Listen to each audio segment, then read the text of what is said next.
Alors si on veut aller dans le compliqué, je peux très bien calculer l'aire du trapèze. C'est grande base plus petite base divisé par 2 fois la hauteur. Donc finalement, je vais avoir besoin d'une variable qui est l'aire, grand B, petit b, éventuellement S qui vaut grand B plus petit b, et enfin R qui vaut S fois H. Donc en fait, 1, 2, 3, 4, 5 variables. Et donc à partir de là, on va pouvoir entrer dans le programme. Je vous invite à le faire de votre côté. Et puis, vous pourrez ensuite voir au niveau complexité jusqu'où on peut aller. Donc pour l'instant, je vais stopper momentanément la vidéo et puis on reprendra après.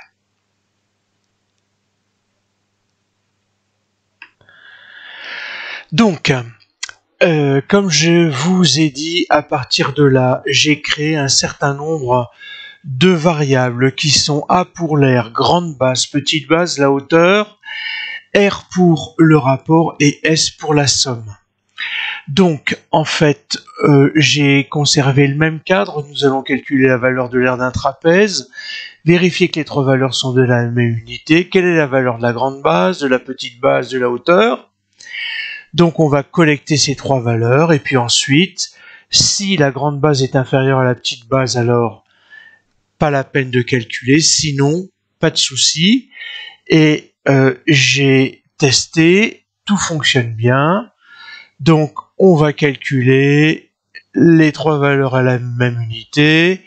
Donc, je prends 20, je prends 10, ça me fait 30. 30 divisé par 2, ça me fait 15. Et 15 par 4, ça me fait 60.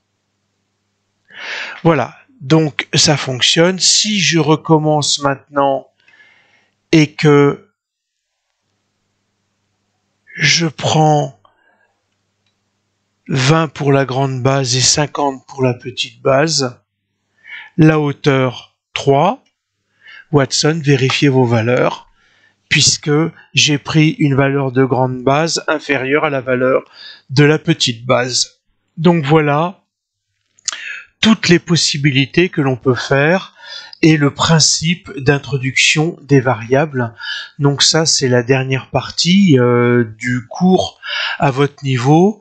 Je vous rappelle toute l'importance de la programmation sous Scratch, puisque obligatoirement le jour du DNB, vous aurez un exercice qui tiendra de vos connaissances et de vos capacités, savoir-faire, savoir comprendre, savoir interpréter une programmation sur papier, et puis éventuellement proposer des pas de programmation. Je vous invite à regarder un petit peu les questions qui sont passées dans les différents sujets des années antérieures.